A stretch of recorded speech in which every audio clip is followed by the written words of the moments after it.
Bonsoir à tous. Bien, écoutez, il est 19 heures, donc nous allons commencer cette première séance du Conseil de quartier 2025. Tout d'abord, je voudrais rappeler que cette séance est enregistrée et qu'elle sera disponible sur le site de la mairie du 15e à partir de demain. Merci de votre présence à tous, les conseillers de quartier et les gens du public, bien sûr. Donc nous avons deux sujets. Nous sommes réunis en réunion préparatoire il y a quelques 15 jours, 3 semaines. Et nous avons donc sélectionné deux sujets. Le premier concerne la voirie, enfin très exactement les chantiers dans notre quartier, les chantiers de voirie et de végétalisation.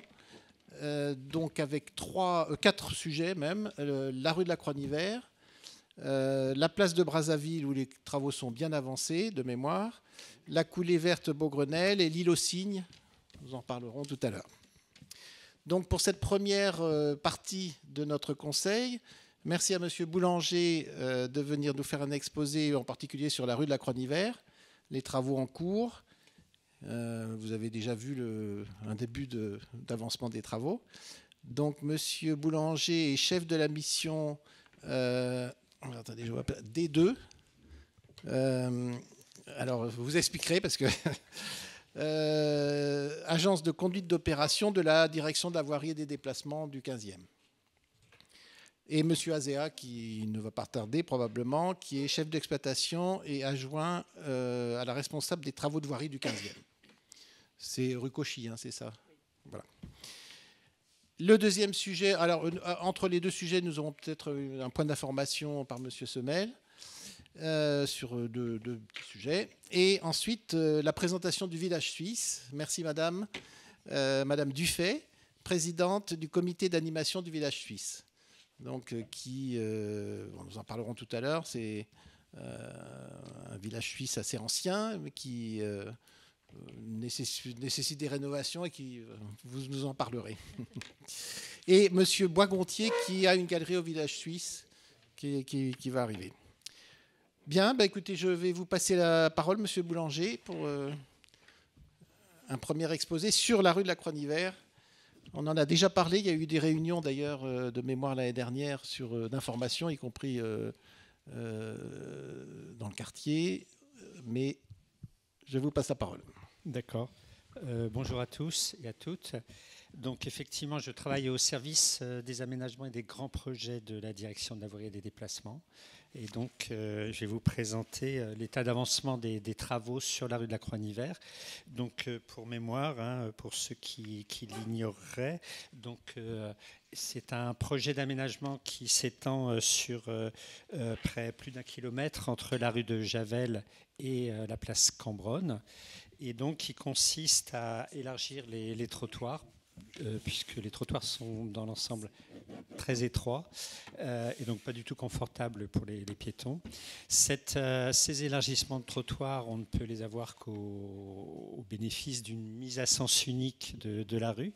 Donc mise à sens unique dans le sens sud vers le nord, donc depuis la rue de Javel vers la place Cambronne. Et donc dans ce contexte, on garde quand même un contresens pour les vélos. Donc une bande cyclable est aménagée depuis la place Cambronne vers la rue de Javel. Et donc, sur ces élargissements de trottoirs, qui sont plutôt significatifs, on aura donc des jardinières sur une partie du linéaire.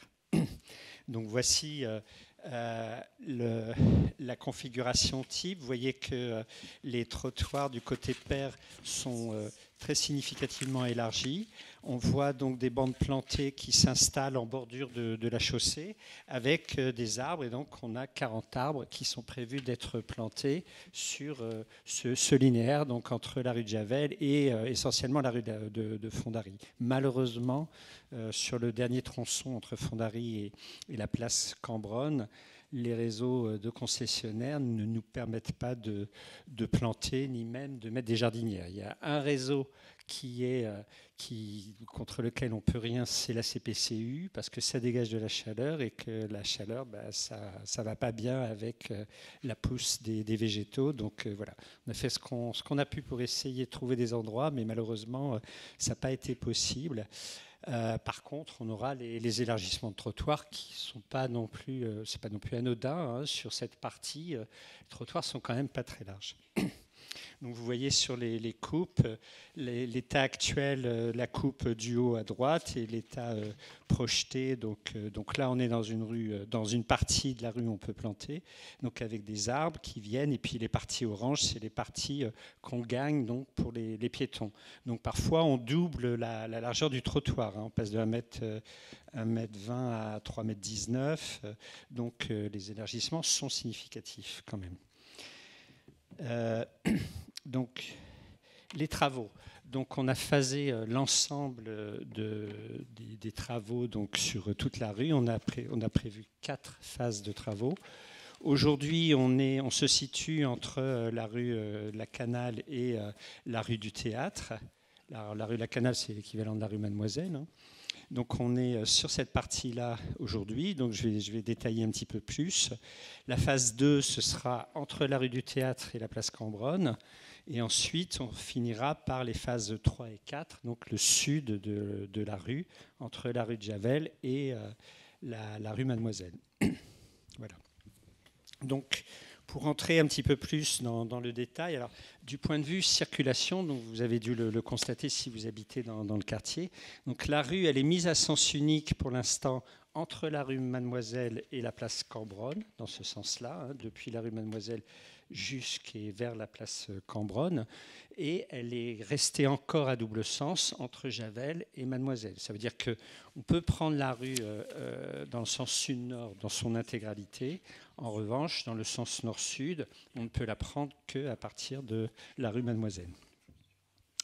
Donc ça, c'est ce qu'on va conserver comme schéma de circulation jusqu'au début du mois de juillet 2025. Et à partir du début juillet 2025, on va mettre la totalité à sens unique, donc depuis la rue de Javel jusqu'à la place Cambronne, et ce sera le schéma de circulation définitif. Ponctuellement, et donc c'est la phase qui est en cours, on a un barrage total au niveau de la rue de la Croix-Nivert, justement à proximité de la rue Mademoiselle, parce que la largeur de la chaussée ne nous permettait pas de faire 2 phases en maintenant la circulation. Donc le mieux, c'est de faire un barrage total. On gagne du temps et on n'a pas de file trop étroite pour conserver la circulation. Voilà, donc ça c'est le tronçon qui aujourd'hui est en cours, et donc entre Mademoiselle et la rue du Théâtre. Donc successivement, on élargit les trottoirs côté pair, puis le côté impair, et vous voyez qu'on aura donc des arbres sur cette partie-là. Alors je précise aussi qu'en ce moment, dans la phase entre la rue Fondary et la place Cambronne, on a 2 emprises de travaux qui sont non pas des travaux de la ville, mais des travaux de la CPCU, qui sont là pour alimenter des immeubles particuliers. Donc c'est des travaux qui n'ont rien à voir avec les nôtres, hein, mais bon, il vaut mieux qu'ils passent avant nous, pour le coup, puisque comme ça, quand ils auront fini, nous, on fera les revêtements définitifs derrière eux, ce qui est beaucoup mieux dans ce sens-là. On a également des travaux d'Enedis, pareil, qui doivent faire des raccordements pour des chantiers, pour des immeubles en particulier. Et donc, du coup, ils ont des emprises d'un côté ou de l'autre. Ils doivent faire des traversées de la rue de la Croix-Nivert. Donc, ceux qui habitent dans ce secteur ont probablement vu ces emprises. Elles n'impactent pas plus la circulation que ça, puisqu'on est à sens unique. Donc, ils ont la place de s'installer et de faire leurs travaux qui vont se terminer au moment où nous, on va arriver. Donc cette première phase de travaux qui est en cours, là on le voit bien, c'est une photo qui date de ce matin. Hein. Le trottoir est considérablement élargi. Vous voyez que la limite aujourd'hui, c'est ce qu'il y a derrière cette espèce de pelle avec le gilet orange dessus. Là, vous voyez où il y a le monsieur qui est en face. Donc ça c'est la limite antérieure du trottoir. Et vous voyez tout ce qu'on gagne, c'est là où on a mis les nouvelles bordures de trottoir. Donc on a un gain significatif de trottoir. Et donc ça, c'est un peu technique, c'est les emprises qui sont celles qu'on a aujourd'hui sur le terrain. Donc on est côté Père, donc côté ouest, et donc entre la rue Mademoiselle et la rue du Théâtre. Et à la fin, on a un barrage total, donc on a pris toute la chaussée parce qu'on ne pouvait pas faire autrement. Donc cette phase, elle dure jusqu'au 10 avril. À partir du 10 avril, on retrouvera une circulation sur la totalité de la rue de la Croix-Nivert, depuis le sud vers le nord. Et ce sera cette phase-là. Donc, une fois qu'on aura fini le côté pair, on bascule côté impair, on prend des emprises que vous voyez ici en rose, et là aussi, on élargit les trottoirs, et on avance donc dans cette configuration-là. Voilà, donc en fait, c'est entre la rue Mademoiselle et la rue Gramme ici, puisque le carrefour d'Orchin-Liouville, lui, il sera terminé depuis le 10 avril. C'est aussi dans cette phase qu'on va commencer à planter. Alors, les plantations, ça ne se fait pas au printemps ni à l'été. Et donc, il n'y a que les 3 arbres qu'on a prévus sur le carrefour à l'angle de Dorchin et Liouville, là qu'on voit en bas, qui vont être plantés avant la fin du mois de mars, donc très prochainement. En revanche, tous ceux qui sont sur le côté pair de la rue de la Croix-Nivert, ils seront plantés qu'à partir du mois de novembre, parce que les plantations, ça se fait à partir du mois de novembre, y compris les jardinières. Alors, les jardinières, on va quand même les faire, on va quand même mettre de la terre végétale. Donc jusqu'au mois de novembre, on va mettre ce qu'on appelle de la prairie fleurie. Donc c'est quelque chose qu'on peut planter au printemps, qui résiste aux chaleurs, etc. On a de l'arrosage automatique, de toute façon, donc ça ne va pas jaunir au cours de l'été. Donc voilà, mais ce ne sera pas les plantations définitives, sachez-le. Là, ce sera plutôt quelque chose au ras du sol. À terme, c'est plutôt des arbustes qui peuvent monter jusqu'à 2 mètres de haut, quelque chose de dense et de touffu. Donc voilà, soyez bien, vous serez au courant donc, de ça. Ensuite, on va passer à la phase 2. Donc, entre la rue du Théâtre et la place Cambronne. Donc là, c'est pareil, on va le faire en 2 fois. D'abord le côté pair, ensuite le côté impair. Donc, et ça va nous amener jusqu'à début juillet. Donc, entre fin avril, donc vers le 24-25 avril, on va prendre ces emprises et on libérera la totalité du site début juillet. Donc, sachant qu'on aura une première phase avec une emprise assez généreuse côté pair. Et d'ailleurs, entre la rue du Théâtre et la rue Fondary, on a une situation un petit peu particulière où la circulation sera autorisée aux riverains, mais seulement aux riverains de cette partie-là.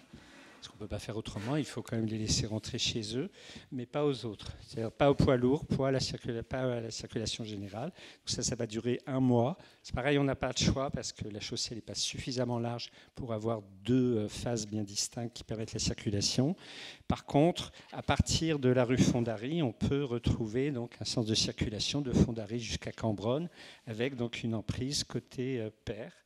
Et ensuite, à partir de la fin mai, début juin, on bascule, on change de côté, on fait tout le côté impair. J'ai dit impair tout à l'heure, je ne sais plus, je me mélange les pinceaux. Donc là, on passe côté pair en tout cas.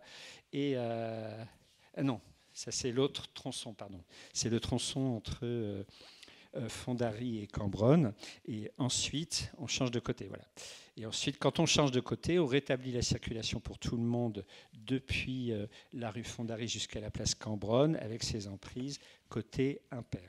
Et ça nous amène jusqu'à début juillet. Donc ça, c'est la partie jusqu'à Cambronne. Si je ne me suis pas trompé, j'ai l'impression que je me suis trompé de plan.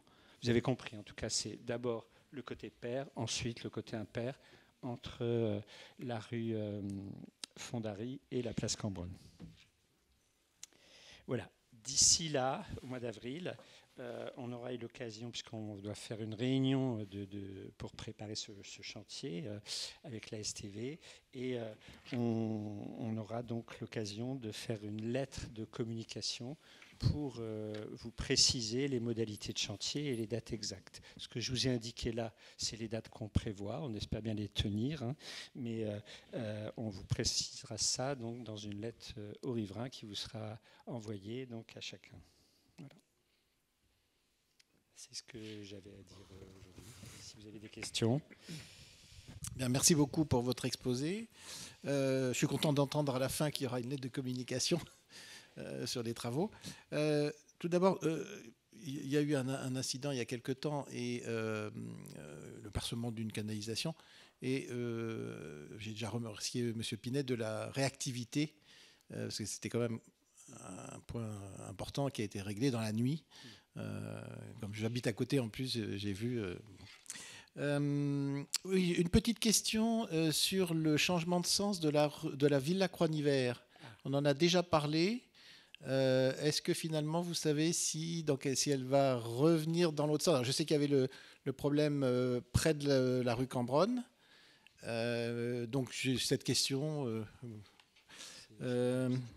Écoutez, allez-y, oui. Non, j'ai juste une idée, mais je crois qu'il y avait 46 arbres prévus au départ. Maintenant, il n'y en a plus que 40. Je ne sais pas si ce sera répercuté financièrement. Voilà, c'est un détail. Peut-être Monsieur Boulanger ou Madame Soliman répondront aussi sur cette partie-là.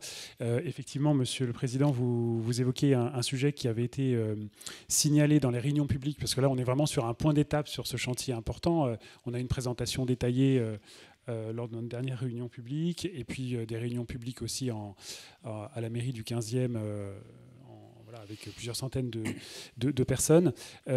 L'idée, c'est que lorsque le chantier sera terminé cet été, on laisse passer quelques semaines ou quelques mois pour voir comment la circulation s'organise dans cette nouvelle configuration.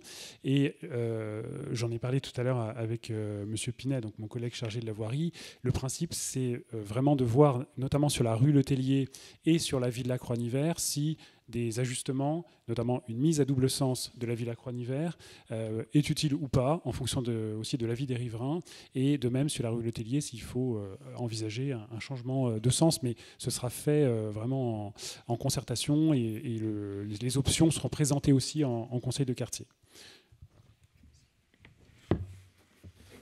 Merci. Écoutez, on peut passer aux questions. Comme d'habitude, je vous propose de les grouper 3 par 3.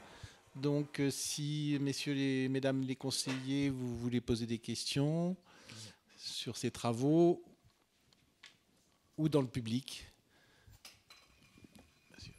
Oui, je ne vois pas très bien. Allez-y. Oui, est-ce qu'on peut revenir sur la slide au bout de la rue de la Croix-Niver, c'est-à-dire au niveau de la rue de Javel? Apparemment, il y a une placette qui est prévue, je crois. Oui, effectivement. Alors, j'ai pas cette slide-là, en fait. D'accord. C'était simplement pour savoir s'il y avait quelque chose qui avait été prévu. Vous savez que du côté des Frères Morane et du côté de la Croix-Niver, il y a une très grande, très longue traversée piétonne. Donc, il avait été question de la raccourcir, puisque vous étiez en plein dans le secteur en train de faire la placette. Donc, c'était simplement pour savoir où ça en était, si ça avait été bien pris en considération. Merci. Alors, nous, notre périmètre, c'est la rue de la Croix-Niver, avec cette petite placette, effectivement, à la jonction de la rue des Frères Morane, c'est ça. On n'intervient pas sur la rue des Frères Morane. En revanche, on élargit le trottoir, on double la largeur du trottoir côté Croix-Niver. Donc, c'est vous qui nous aviez envoyé les photos des livreurs qui faisaient la queue devant le café, devant l'établissement, et qui bloquent le trottoir. Et les PMR ne peuvent plus passer, voilà. Le soir en plus avec les poubelles. Oui. Et comme il y a une possibilité d'ouverture de l'autre côté, du côté des Frères Morane, ça aurait été bien, surtout que M. Passieux et M. Éric Péqueux nous l'avaient promis en 2020. Donc, de rétrécir cette traversée piétonne, qui n'est pas vraiment une traversée piétonne, on sait bien, puisque le traversée piétonne est un petit peu plus loin, à l'intérieur. Mais la ligne droite étant le plus court chemin, tous les gens l'utilisent. Et une traversée piétonne longue est toujours dangereuse. Alors, merci. Encore une fois, ça ne fait pas partie de notre périmètre. Donc, nous, ce qu'on peut vous dire, c'est qu'on va améliorer les choses, puisque ce trottoir côté Croix-Niver, il va être doublé. Donc, du coup, on aura plus la place de passer. Après, je ne sais pas si tu as des choses à ajouter sur l'autre partie. Pardon, oui, bonjour. En fait, je réfléchissais parce que c'est vrai que la place, quand même, là aujourd'hui, qui est ouverte, elle va être fermée. Donc, du coup, c'est comme si on avait un trottoir élargi. Oui, côté, effectivement. C'est la place Comtat-Vénessin de l'autre côté. Le trottoir est très étroit. Et vous intervenez juste à côté. Le problème aussi, si vous voulez, c'est que ce que vous proposez, c'est très pertinent. Ça, c'est sûr qu'on a une surface de chaussée qui est gigantesque. Et donc, du coup, ça ne facilite pas la vie des piétons. En revanche, ce n'est pas quelque chose qu'on peut résoudre facilement sans envisager donc, un aménagement en pénétrant dans cette rue. Il faut quand même aller un peu loin. Et donc, du coup, ça coûte de l'argent. C'est pas du tout anodin, c'est pas négligeable, et donc c'est pas prévu dans le périmètre et c'est pas prévu dans le budget. Donc pour l'instant, mais voilà, votre proposition, elle est pertinente. Alors, on va améliorer un petit peu les choses côté Croix-en-Hiver encore une fois, en élargissant le trottoir, mais on n'aura pas satisfaction sur toute la ligne sur ce point-là. Bien, merci. Oui, madame. Vous avez le micro. Vous avez parlé d'une piste cyclable à contresens. Sera-t-elle matérialisée en dur ou juste une bande? On va prendre d'autres questions. Est-ce que vous avez essayé de regrouper les questions? Est-ce qu'il y a d'autres questions? Bon, alors allez-y.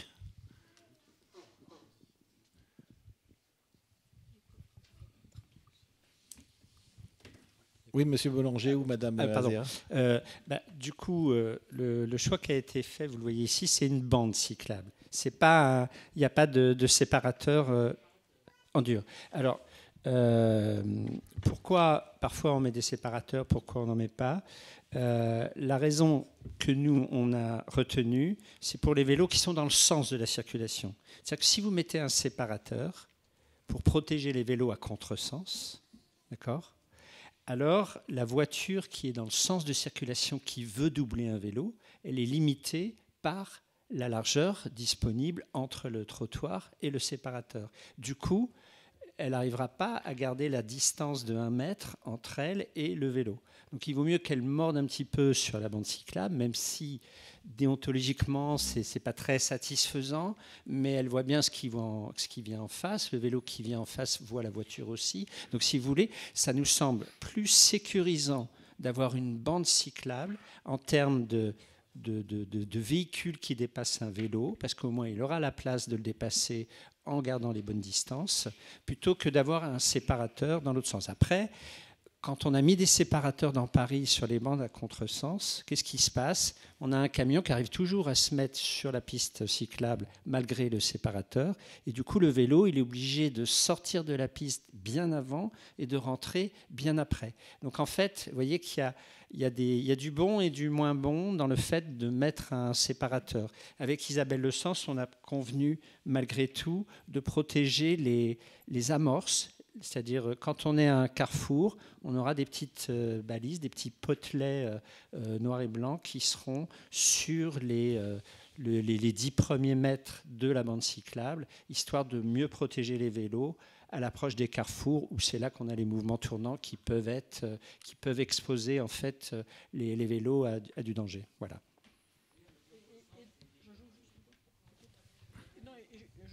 Un tout petit complément, mais ça permet de s'assurer que les cyclistes puissent atteindre le feu rouge et n'être pas bloqués par des voitures et ensuite éventuellement ne pas pouvoir passer dans cette phase. C'est les deux aspects de cette protection que j'ai demandé effectivement dans l'accès au carrefour. Oui, je compléterai juste en disant effectivement donc des bandes cyclables sont mises en place comme à chaque fois, je crois à Paris, qu'un axe est refait.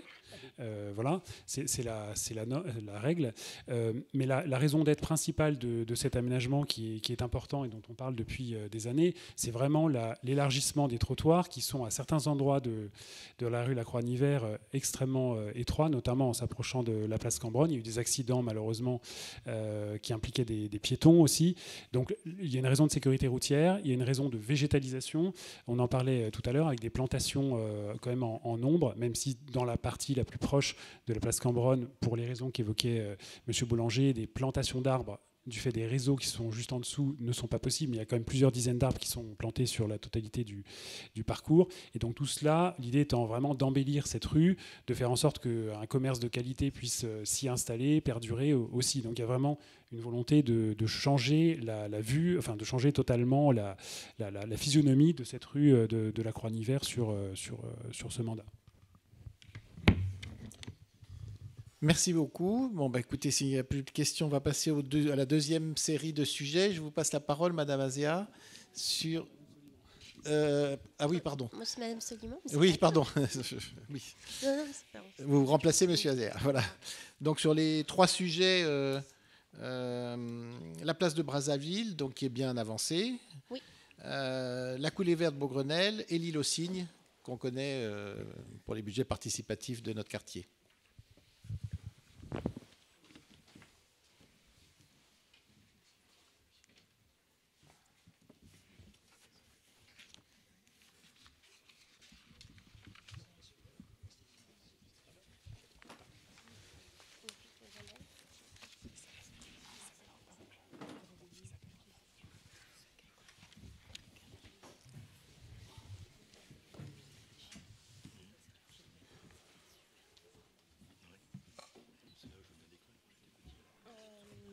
On commence par quoi, du coup?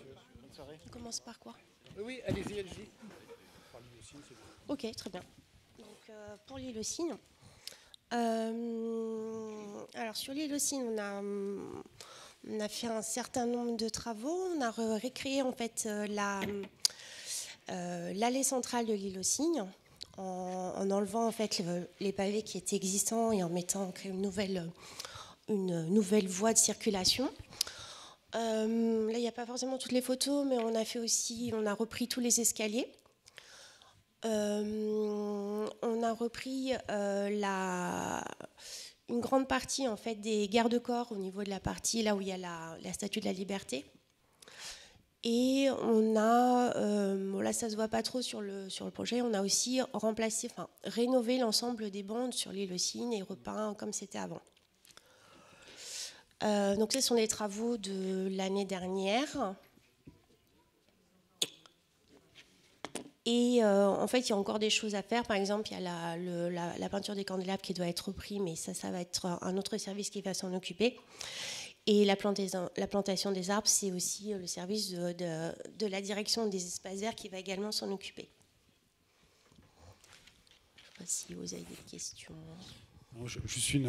D'abord, je pense qu'il faut remercier la section de voirie du 15e pour avoir mené à bien ce projet, effectivement, qui était attendu depuis longtemps. L'allée aux Cygnes était particulièrement dégradée, difficilement accessible même pour les personnes handicapés. Donc aujourd'hui, on a quelque chose de vraiment, je crois, assez réussi. Les bancs américains, les fameux bancs américains qu'on a attendus longtemps, ont été remis en place. Et je crois que là, on fête un peu le bicentenaire de cette île, qui est une digue, en fait, qui a été construite en 1825. Donc elle retrouve un peu une nouvelle jeunesse. Elle a toujours été très fréquentée, mais c'est vraiment une réalisation, je crois, très réussie. Juste préciser que le conseil de quartier, qui, comme vous le savez peut-être, dispose d'un petit budget d'investissement chaque année, a choisi l'an dernier de le consacrer à la mise en place d'un parcours avec des panneaux d'information sur l'histoire, sur le patrimoine. Il y a effectivement la Statue de la Liberté qui s'y trouve, et aussi sur la biodiversité de cette île, puisqu'une 60aine d'espèces d'arbres y ont été plantées au fil des décennies. Donc c'est vraiment une réalisation qui sera faite dans les prochains mois avec le conseil de quartier et l'autre conseil de quartier, celui de Beaugrenelle, qui s'occupe de l'autre moitié de cette île aux Cygnes.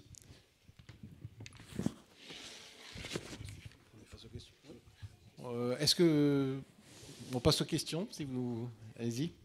Et il reste encore les garde-corps à faire à la fin de l'île.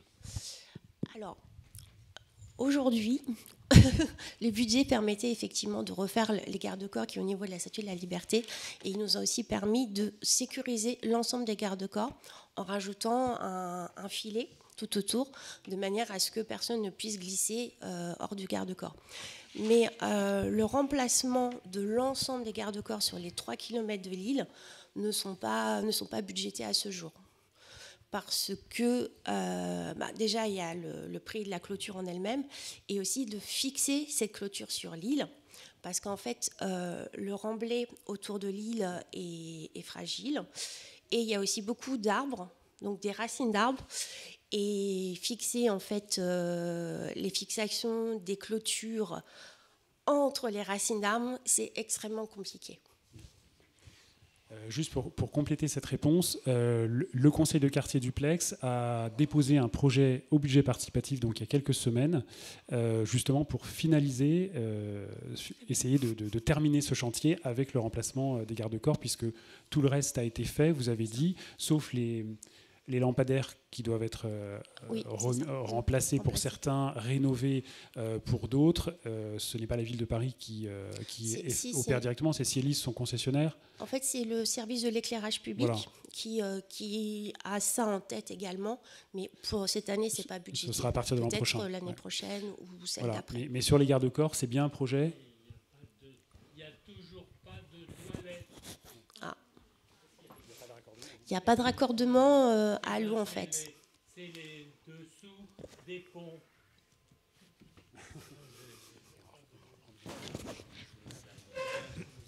Il n'y a pas d'eau non plus. Bon, est-ce qu'il y a d'autres questions dans la salle? Oui, allez-y. Allez au Japon. Oui, juste une question et une remarque. Le travail qui a été fait est très réussi. Surtout l'allée centrale, ça rend le parcours agréable à marcher. Ce que l'on regrette, c'est que de chaque côté, c'est des terrains vagues. Est-ce qu'il serait possible de, ne serait-ce que gratter, labourer un tout petit peu et remettre de l'herbe? Ça serait tellement plus joli, parce que c'est une réussite, cette allée des Cygnes. Alors effectivement, de chaque côté, alors là, ce n'est pas la voirie qui est responsable, c'est la direction des espaces verts, et ça ne faisait pas partie du budget dont disposait la ville pour ce projet, mais il y a eu une des opérations de remblaiement, en fait, puisque en fait, il y a la terre, il y a un phénomène d'érosion permanent, puisqu'on est effectivement sur une île qui fait 11 mètres de large sur presque 1 kilomètre, si bien qu'au pied des bancs, enfin, vous l'aviez constaté, on était sur un terrain qui était souvent très en pente. Donc ça a été fait, mais en effet, les plantations n'ont pas été améliorées ni refaites. Donc on l'a bien en tête. Je ne sais pas quand ça pourra être fait, mais bien sûr, ça fait partie des améliorations souhaitables. Tout à fait. Disons que les priorités, c'était vraiment le cheminement qui était dans un état désastreux, avec à chaque épisode de pluie en fait, des endroits qui étaient plus praticables, les escaliers qui descendaient à la statue, qui étaient toutes les marches étaient cassées. Donc voilà, c'est ce qui a été fait vraiment en priorité, plus les garde-corps sur l'esplanade. Voilà. Et puis au niveau des bancs aussi, de faire en sorte qu'il y ait un petit espace à côté pour les personnes à mobilité réduite. Exactement, les bancs n'ont pas été reposés directement sur l'herbe pour éviter le problème que je viens de citer, de signaler, mais sur des petites plateformes avec un espace à côté de chaque banc permettant un fauteuil roulant ou, si une famille a une poussette éventuellement, d'être installé. Et j'ai pu constater en y allant que c'était effectivement très fréquenté et très utilisé. Oui. Avant même que les bancs soient fixés, il y avait déjà des gens dessus. J'ai une question. Oui, madame.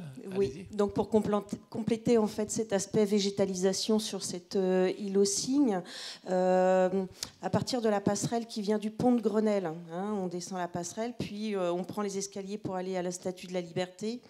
Et en fait, il y a tout un espace là sous cette passerelle aujourd'hui qui n'est pas du tout mis en valeur, qui est même complètement dégradé et qui est le lieu, lorsqu'on parle de manque de toilettes, qui est le lieu qui sert à cet effet. Qu'est-ce qu'il est prévu de faire dans cet espace-là? Il me semble qu'aujourd'hui, il y a 4 bancs, si je me trompe. Mais c'est vraiment pas agréable, vraiment pas accueillant. Est-ce qu'il y aura une végétalisation de cet espace? D'accord. Est-ce qu'on peut... Oui, madame, allez-y. Oui, vous avez dit que c'était au point de vue accessibilité. Est-ce qu'on doit comprendre que maintenant, pour aller jusqu'à la statue, c'est-à-dire là aussi où il y a souvent des événements avec tout ce qui est les équipements fitness, est-ce que ça veut dire que les PMR peuvent y aller maintenant? Ou c'est toujours un problème? Puisque vous avez refait les marches, l'escalier, est-ce que vous avez mis une pente à côté où les PMR sont toujours interdits d'aller en bas, quoi, en fait? D'accord. Merci. Est-ce qu'il y a une troisième et dernière question? Non. Bon, écoutez, je vais vous laisser... vous voulez dire un mot sur les 2 questions? Oui et non. Disons que pour la végétation, moi je travaille à la voirie et du coup je plante pas des arbres pour vous aider. Et concernant l'accessibilité, effectivement, les escaliers ont été refaits.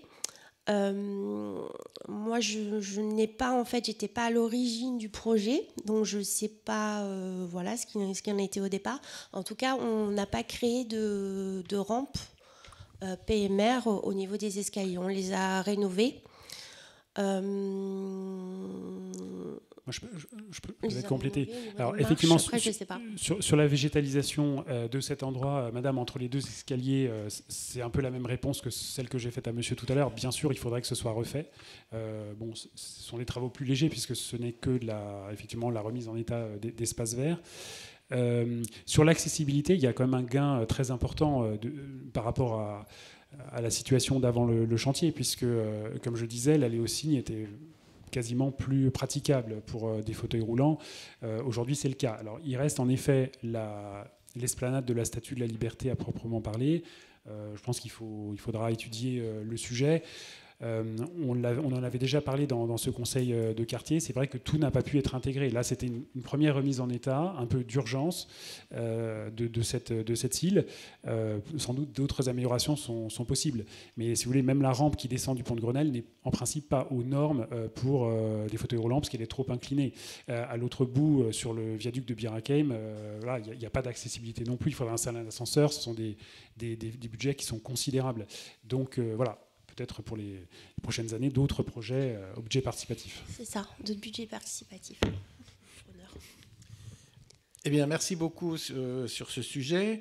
Donc, deux autres sujets, la place de Brazzaville et la coulée verte, Beaugrenelle. Alors, la place de Brazzaville, donc c'est effectivement des travaux qu'on gère à la STV. Donc, on a commencé en octobre 2024. Donc au départ, on a une place que vous devez connaître avec très minérale, avec des petits îlots de part et d'autre et une circulation qui partait un peu dans tous les sens. Et l'idée, le projet, c'est en fait d'agrandir vraiment l'entrée, au niveau de l'entrée du square Bella Bertoc, et de faire un vrai grand parvis piétonnier pour donc donner plus d'espace aux piétons et de, on va dire, rationaliser un petit peu les sens de circulation. Donc on conserve tous les sens de circulation, mais là où il y avait 1, 2 ou 3 voies pour arriver à tel endroit, il n'y en a plus qu'une seule. Voilà, et puis donc on va aussi planter, quatre arbres nouveaux, et on va reprendre un petit peu les pieds d'arbres existants. Enfin, on est en train de reprendre les pieds d'arbres existants. Là en fait c'est une vue de l'autre sens de la place, avec... oups, pardon. Je ne sais pas ce que j'ai fait, désolée.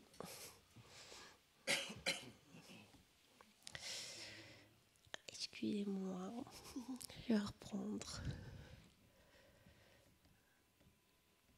Oups, voilà.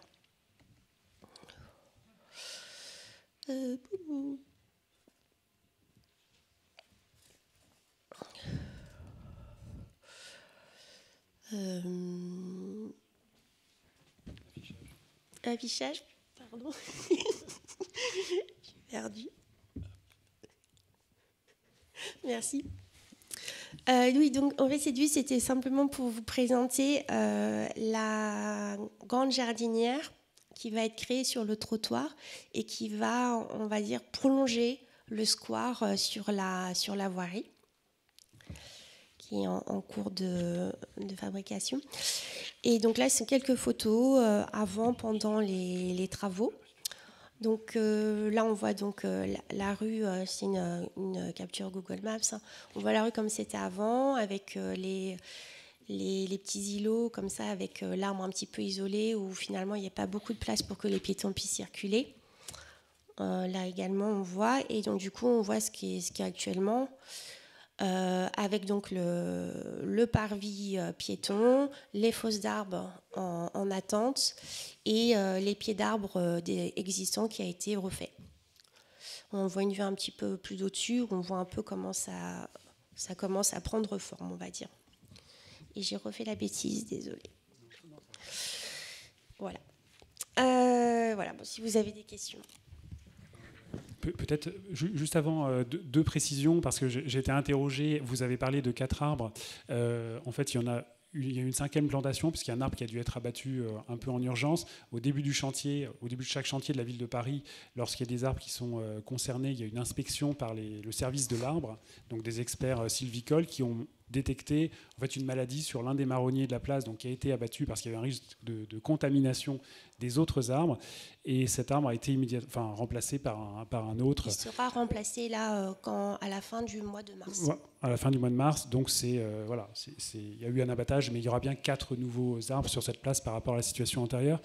Et je voulais juste ajouter, puisque vous parliez du square Béla Bartók, on en avait parlé lors d'un précédent conseil de quartier, des problèmes de sécurité qu'il peut y avoir dans ce square qui est ouvert 24 heures sur 24. La demande avait été faite qu'il soit fermé la nuit, donc c'est le cas depuis le 1er mars, donc une fermeture maintenant tous les soirs. La même réflexion d'ailleurs a été lancée sur le square Pablo Casals qui se trouve juste à côté, mais sur lequel c'est un petit peu plus difficile parce que tout simplement il faut changer un certain nombre d'éléments de grille notamment. Voilà. Oui, de nombreux riverains m'ont posé la question de savoir quand finissent les travaux, place de Brazzaville. On avait mis comme communication cet été, mais en fait, ça sera terminé bien avant. On est en train de finaliser la grande jardinière devant le square. Là, on est en train de faire le béton. Normalement, courant semaine, on va mettre en place la petite séparation entre le square, la partie square et la partie végétation et la partie piétonne. Et donc, les arbres vont être plantés fin mars. Et à partir de là, on aura quasiment tout finalisé. Donc, je dirais, pour ne pas donner trop de faux espoirs, je dirais début mai, tout sera terminé. Et on va finir en fait par mettre l'asphalte. Donc, c'est un asphalte clair qui a été choisi, comme ce qu'il y a sur la rue juste à côté, là, Schutzenberger. Voilà. Merci. Oui, allez-y.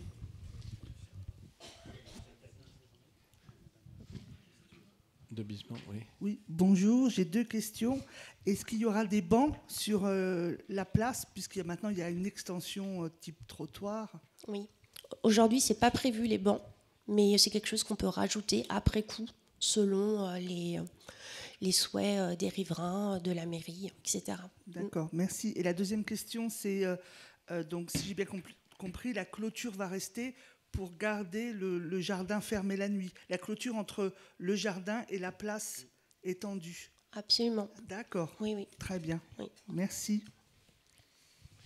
Est-ce qu'il y a des questions dans le public? Oui, madame. Bonsoir. Oui, moi, je voulais demander, parce que là, pour l'instant, pour rentrer dans le parking, sous la tour, nous sommes obligés de faire tout un tour de quartier, puisque nous ne pouvons plus rentrer directement en arrivant de Beaugrenelle, quoi. Donc, on est obligé de prendre la rue de l'école, la rue Rouelle, après prendre et faire le tour et revenir en sens inverse. Je trouve ça un petit peu stupide. Est-ce que vous pouvez nous préciser quel parking? Le parking qui est sous la tour Évasion. Ah, sous la tour Évasion. Voilà. Nous ne pouvons plus arriver directement, tourner à gauche. Il faut faire tout le tour. Et il y a beaucoup de voitures comme ça. Et d'autre part, je trouve que les travaux là, enfin, je ne veux pas être pessimiste, mais qui vient dans ce quartier, tout le monde le sait, sont les dealers. Donc plus il y a d'espace piétonnier, plus c'est ce qui se passe. Il y en a de plus en plus. Et quant aux jardinières, regardez la rue Schutzenberger. À quoi ça sert les jardinières? Aux chiens. Voilà. Donc je trouve que c'est pas... D'accord.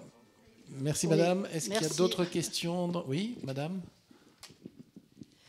Oui, alors j'ai 2 questions en fait. Donc la première question, c'est moi quand je passe dans cet espace-là, il me semble qu'il n'y a pas eu de... vous n'en avez pas profité pour traiter en fait les dénivelés entre le haut de la rue et Muriot, le bas où passe la place de Brazzaville, etc., les entrées de parking. Enfin bref, c'est un imbroglio de dénivelé de rue. On descend, on remonte, on redescend, on remonte. Et d'après les travaux que je vois, les dénivelés n'ont pas du tout été traités. Donc ça, c'est ma première question. Est-ce que vous avez fait quelque chose ? Sinon, je pense qu'on serait un peu passé à côté du projet, il me semble. La deuxième question, c'est que pour faire ces travaux, en fait, cette place a été interdite à la circulation. En fait, les gens qui viennent du quai de Grenelle et qui passaient le long de la place de Brazzaville pour s'engouffrer dans la rue Rouelle et continuer plus loin, et donc circuler devant en fait l'entrée du groupe scolaire Rouelle. Donc ce flux de voitures-là a été complètement stoppé pendant toute la durée des travaux. Est-ce que vous en avez profité pour faire des études d'impact sur les reports de circulation ou sur, je ne sais pas, des embouteillages ou je ne sais quoi, sur les rues adjacentes ? Cette question pour pouvoir avoir des éléments pour instruire la question d'une limitation de la vitesse ou du flux de voitures, voire pourquoi pas envisager une rue aux écoles, cette fois-ci une vraie rue aux écoles, devant l'entrée du groupe scolaire Rouelle, et pas dans la rue Schützenberger, qui, évidemment, tout le monde le sait, n'est pas une rue aux écoles. Voilà, merci. Merci. Oui, madame. Je crois qu'il y a oui, je crois qu'il y a quelque chose en ce moment qui est en train de se faire, une faisabilité, pour voir si on ne peut pas mettre des barrières rue Rouelle, pour que ce soit... Pour ça coûterait quand même moins cher qu'à la rue Schützenberger, qui a quand même coûté la bagatelle de plus de 450 000 €. Donc là, on essaie de réparer et de faire quelque chose par de simples barrières rue Rouelle. Donc ça, c'est toujours à l'étude en ce moment. Et à ce moment-là, ce serait une rue végétalisée et non plus une rue aux écoles, la rue Schützenberger. Bon. Je vous laisserai. Oui, monsieur. Oui. À propos de ce qui a été dit sur la rue aux écoles, j'ai une intervention à faire en ce qui concerne la sécurité des enfants et des piétons face au risque d'accident dans le périmètre des écoles Emeuriot, Rouelle, Saint-Charles et Sextus-Michel. La rue aux écoles a été faite au mauvais endroit, a dit la mairie d'arrondissement. Concéder cela n'exonère pas la responsabilité de la ville et de l'arrondissement. Il faut corriger les erreurs commises. Nous craignons les incidents, voire des accidents impliquant des écoliers et des piétons. Il est impératif d'agir pour garantir la sécurité de tous. Alors nos demandes, primo, le respect de la limitation de vitesse à 30 km/h. Nous demandons l'assurance que la limitation de vitesse à 30 km/h soit strictement respectée sur les rues Emeuriot, Rouelle, Saint-Charles et Sextus-Michel. Pour ce faire, l'utilisation de jumelles radars par les agents de la police municipale est essentielle. Ces équipements, capables de contrôler la vitesse jusqu'à 600 mètres de distance, permettront de dissuader les excès de vitesse et de protéger les enfants.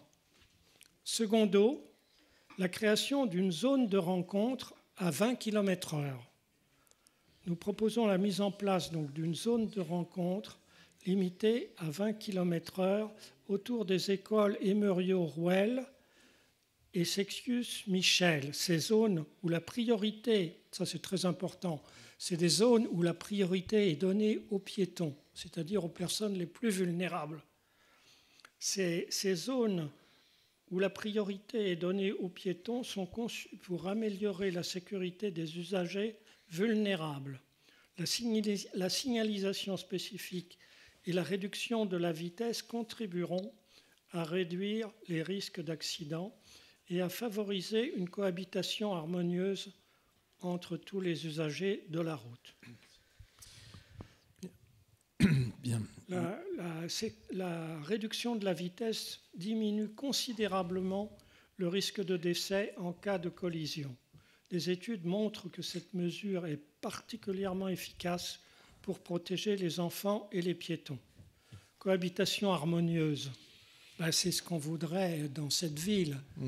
cohabiter avec les différents moyens de transport et favoriser une bonne fluidité entre piétons, cyclistes et automobilistes. Mais ça suppose la limitation de la vitesse et surtout les sanctions contre les contrevenants. Donc nous appelons les autorités locales à prendre des mesures concrètes pour mettre en œuvre ces propositions. La sécurité des enfants et des concitoyens doit être notre priorité absolue. Ensemble, faisons de ce quartier, de notre quartier, un exemple de sécurité et de bien-être pour tous. Je vous remercie pour votre attention et votre soutien. Merci. Ensemble, monsieur. Nous pouvons faire la différence et rendre notre quartier plus sûr pour tous. L'exécutif municipal doit reconnaître et corriger ses erreurs. C'est une preuve d'intelligence et de responsabilité. Nul ne peut se prévaloir de sa propre turpitude, dit la maxime du droit romain. Donc, je crois qu'il faut en prendre de la graine. Merci, monsieur. Je crois que le message est passé.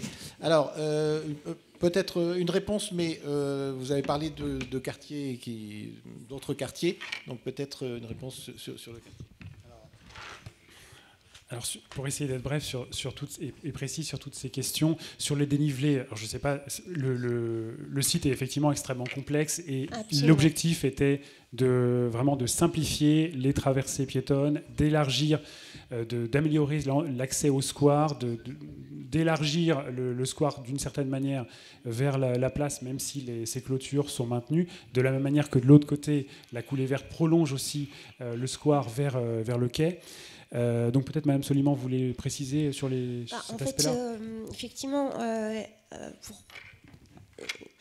si on voulait en fait que la voirie soit complètement accessible, là c'est vraiment très compliqué parce que les bâtiments ils sont pas au même niveau, que ce soit côté place de Brazzaville ou côté rue Rouelle. Le dénivelé déjà existant est trop important pour pouvoir être rattrapé. Et on a aussi des arbres qui sont déjà sur site, qui sont des beaux arbres, qu'on ne peut pas non plus raser, remettre tout à plat, sachant qu'en dessous, il y a encore des réseaux, notamment la CPCU qui passe aussi en dessous, qui est très peu profonde. Donc on ne peut pas en fait gagner plus de dénivelé de manière à récupérer un terrain complètement aplani. En tout cas, la partie que nous avons agrandie, on a fait en sorte que les pentes soient les plus douces possibles pour le rendre accessible au PMR et de permettre l'accès au square. Merci beaucoup. Sur l'accès à la tour Évasion et son parking, oui. Alors, donc, effectivement, je pense qu'à un moment donné, il y avait effectivement la possibilité, j'imagine que c'est ce mouvement-là. Je ne sais pas si... Ouais, celui-ci, là. Ce mouvement qui permettait d'arriver ici et de tourner là. En fait, c'est le seul qui effectivement n'a pas été conservé.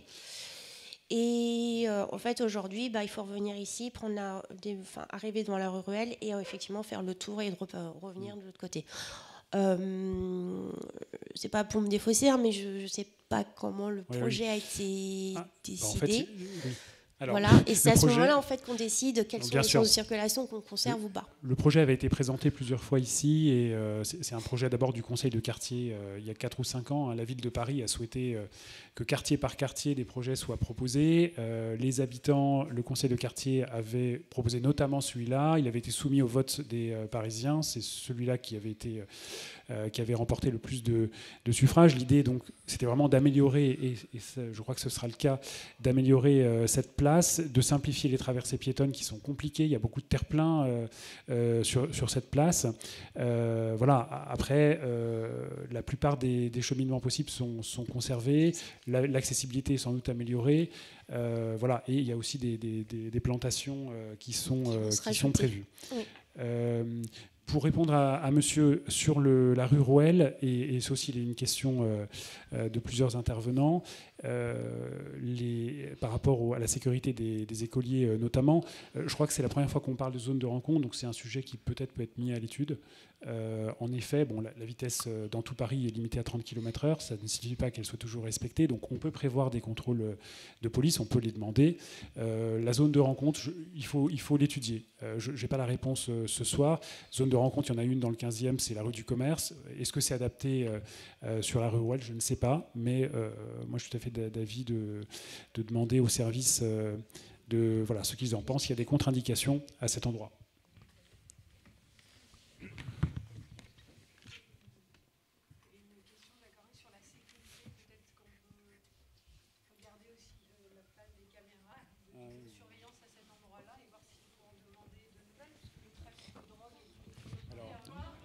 Pour les problèmes de sécurité, oui. Oui, juste, je rebondissais sur une des questions qui a été posée sur les questions de sécurité, qui sont une des priorités du maire. Hein. Il ne vous a pas échappé, là, il y a encore un trafic qui a été démantelé grâce à l'action résolue de notre adjoint en charge de la sécurité de la police, d'ailleurs.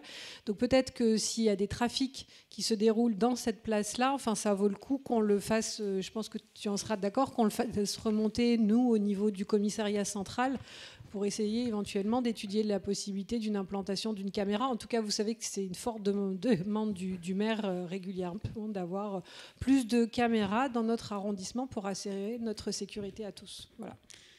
Alors, sur ce point-là, effectivement, la question de la sécurité dans cette zone a aussi été évoquée déjà plusieurs fois en conseil de quartier. Une première réponse, c'est ce que je disais tout à l'heure, c'est la fermeture du square la nuit, puisqu'une partie des trafics ont été constatés, notamment à l'intérieur du square Béla Bartok. Ensuite, sur l'installation de nouvelles caméras, bien sûr, c'est ce que nous demandons en nombreux points de l'arrondissement. Néanmoins, la préfecture de police et la ville qui les finance sont extrêmement chiche, puisqu'on en a obtenu 6 pour tout le 15e sur les 5 prochaines années. Donc voilà, c'est évidemment, on peut proposer de nombreux autres points, mais sur ce sujet, voilà, il y en a encore assez peu dans l'arrondissement.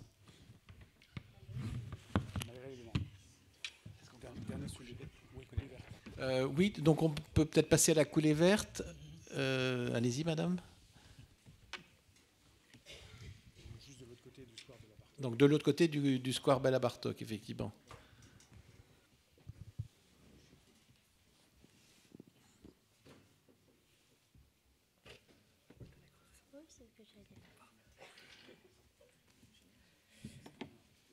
Alors, pour la coulée verte, je peux vous en parler un petit peu, mais ce n'est pas les travaux que je conduis. Donc, c'est des travaux de la direction des espaces verts. C'est en fait des travaux qui viennent compléter les aménagements qu'ils ont déjà effectués sur le quai André Citroën. Donc là, ils complètent sur le quai de Grenelle, si vous voulez. Ça va donc du coup, ça concerne, je crois que ça, c'est déjà quai de Grenelle. Entre la rue du Théâtre jusqu'à la rue, ici c'est la rue du Docteur Finlay, ouais, c'est ça. Et donc, en fait, ils vont végétaliser cet espace qui est un petit peu aujourd'hui, enfin, en tout cas, qui était un petit peu dégarni, un peu abandonné. Ils vont travailler sur les escaliers qui existent, ils vont les refaire à niveau. Ils vont rajouter beaucoup de végétation. Et ils vont agrandir un peu le trottoir côté contre-allée, de manière à avoir un peu plus de place encore pour les piétons. Donc là, c'est les photos avant, avec donc du coup les aménagements. C'est un peu dommage parce que c'est vrai que c'est un espace qui n'est pas très investi en fait. C'est très. Pardon ? Ça, c'est autre chose encore. Et donc du coup, l'idée, c'est un petit peu de ressembler à ce qu'ils ont déjà fait les phases d'avant, avec une allée plus visible. Des endroits pour pouvoir s'asseoir, rajouter des végétaux, rajouter de la pelouse là où il n'y en a pas. Et donc, ils sont en cours de travaux. Et là, on voit par exemple qu'ils ont un petit peu agrandi le trottoir de ce côté-là. Et l'idée, effectivement, c'est de de créer en fait les allées en asphalte clair, qui est beaucoup plus lumineux et beaucoup plus joli que ce qui existe aujourd'hui. Et il devait terminer mi-mai, début juin, si tout se passe bien. A priori, ils sont dans les temps. On n'a pas eu de demande de prolongation par rapport aux travaux. Et donc là, c'est pour vous montrer les travaux qui vont se terminer. À quoi ça va ressembler, si vous voulez, à post-travaux, avec le bosquet de plantes qu'ils ont réussi à déplacer au niveau de l'extrémité du quai de Grenelle. Et ils vont permettre de planter des arbres complémentaires. Et donc un petit photomontage avant-après. Donc on voit que cet espace-là, qui était un peu abandonné, va être largement végétalisé. Des assises vont être ajoutées et des arbres plantés en supplément, avec un trottoir traité en clair et qui est du coup élargi. Il y a en fait une bande de stationnement qui va être supprimée pour agrandir les trottoirs. Voilà. Bien, merci beaucoup. Est-ce qu'il y a des questions sur ce sujet? Oui, sur la fin de la coulée verte du côté de la rue Finlay, actuellement, donc, il y a ce projet de garage Renault. Est-ce que vous avez perdu tout espoir de monter un projet de logement dans cet immeuble? Et est-ce que le parking du garage, devant le garage Renault, va être converti en square ou en pelouse avec des végétaux? Est-ce que vous pouvez remettre la slide avec les différentes parties du projet? Celle-là Voilà, non. Celle d'avant. Encore avant. Oui, voilà. Donc là, effectivement, ce qui est en cours de réalisation, c'est la phase 4, donc sur 250 mètres. Et ce dont vous parlez, monsieur, c'est la fameuse phase 5. Ça correspond au parvis, en effet, de l'ancien garage Renault, sur lequel il y a un projet privé de transformation de cet immeuble en logement en accession, enfin en logement privé d'une part et en logements sociaux d'autre part. Donc cette opération en effet prend du temps. Elle a dû être revue sur différents aspects techniques d'une part, et ensuite il y a la question de la commercialisation par le promoteur de ces appartements. Donc je ne sais pas quel est le calendrier de cette opération, ni si elle va devoir être revue d'une manière ou d'une autre. Elle a été présentée ici il y a 3 ans, je crois, donc effectivement ça fait déjà un moment. En tout cas, ce que je peux vous dire, c'est que le parvis, qui est en effet l'ancien parking du garage Renault, l'idée est bien, et en tout cas le propriétaire actuel de ce bâtiment s'y était engagé, qu'il soit rétrocédé à la ville de Paris, de manière à ce qu'il y ait une prolongation de cette coulée verte qui part maintenant du pont Mirabeau, et pour qu'elle aille jusqu'à la rue du Docteur Finlay.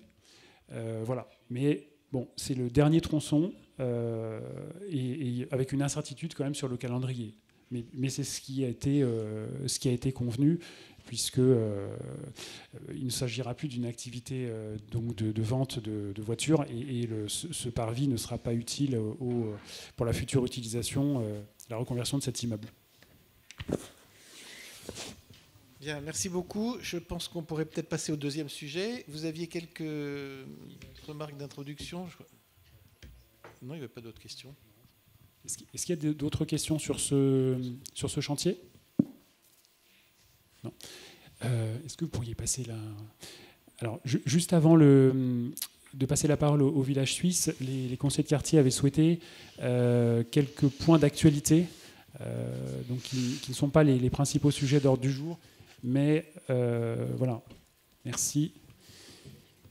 Donc, le premier point dont nous voulions vous parler, c'est l'application Voisins vigilants et solidaires. Alors, la mairie du 15e, merci beaucoup, madame.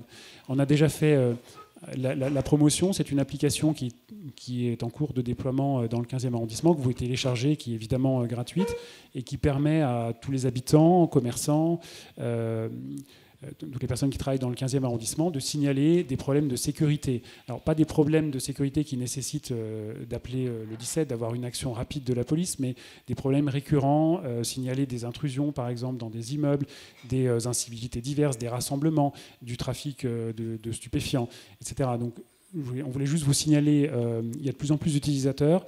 Vous pouvez, de cette manière-là, faire remonter différentes difficultés, avoir des réponses de la police, puisque ces messages sont lus par le commissariat de police ou par mon collègue qui s'occupe de la sécurité. C'était le premier point. Second point, alors qui n'a absolument rien à voir, mais puisqu'on parlait de chantier, c'est le démontage du Grand Palais éphémère. Donc là, on est dans le 7e arrondissement. Néanmoins, tout ce qui concerne cette partie du Champ de Mars se fait vraiment en étroite coordination avec la mairie du 7e. Donc vous avez vu que ce bâtiment est en cours de démontage depuis environ un mois. C'est un démontage qui va bon train, puisque en principe, la structure devrait être totalement démontée dans un mois et demi. Donc ça, c'était quelques photos d'aujourd'hui. Vous voyez que toute la partie vitrée a déjà été enlevée. Donc c'est la charpente aujourd'hui qui est en cours de démontage. Voilà, juste sur ce sujet qui a été évoqué maintes fois en conseil de quartier, les mairies d'arrondissement 7e et 15e sont évidemment très vigilantes sur l'état dans lequel le plateau Joffre sera restitué. Il y a des fontaines en dessous, il y a différents éléments de patrimoine. Les sols ont été évidemment affectés, même s'ils ont été renforcés justement pour poser cette structure. Mais donc il y aura des constats, et le Paris 2024 ainsi que la Réunion des musées nationaux qui avaient obtenu l'autorisation d'installer cette structure devront éventuellement remettre en état, si nécessaire, cette partie du Champ de Mars. Et dernier point que je voudrais signaler, c'est évidemment le fait que la mairie du 15e et la mairie du 7e vont demander, et le font de manière constante, maintenant que cette structure est en cours de démontage, que toute l'exploitation événementielle du Champ de Mars, l'exploitation commerciale, soit réduite dans des proportions qui soient vraiment significatives, puisqu'on arrive d'année en année maintenant à une occupation un jour sur deux, au beau jour, un jour sur trois si on prend la totalité de l'année. Donc c'est quelque chose qui sans doute n'est pas tenable, notamment pour le patrimoine, aussi l'état des espaces verts. Et comme le disait récemment d'ailleurs le président du Grand Palais, puisque maintenant que le Grand Palais reprend ses quartiers dans le bâtiment historique restauré, eh bien ce nouveau Grand Palais dispose de surfaces qui sont encore agrandies par rapport à la situation intérieure, puisque le Palais de la Découverte et le Grand Palais ont été réunis. Donc un certain nombre d'événements qui ont lieu aujourd'hui sur le Champ de Mars pourraient très bien être relocalisés ou délocalisés dans le Grand Palais ou dans d'autres endroits de Paris. Donc là-dessus, c'est vraiment une demande insistante de nombreux riverains et bien sûr des mairies d'arrondissement.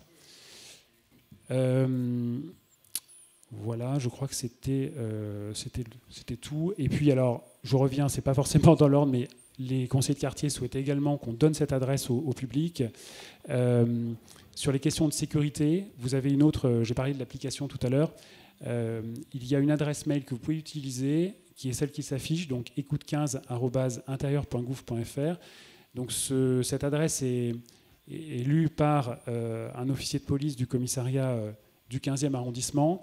Là aussi, il s'agit de tout ce qui concerne les difficultés récurrentes, donc les trafics, les attroupements, les personnes qui peuvent provoquer des difficultés récurrentes sur un endroit précis. Donc il s'agit de signaler des adresses, des problématiques qui sont de cette manière-là, qui permettent à la police de programmer des opérations. Voilà. Mais ça ne remplace évidemment pas, comme je disais tout à l'heure, l'appel au 17 sur une urgence. Voilà sur ces points d'actualité rapides, mais je ne vais pas prendre plus de temps, sauf s'il y a quelques questions sur ces points. Et sinon, on va laisser la parole évidemment aux représentants du Village Suisse. Alors, peut-être une question ? Une question, madame ? Oui.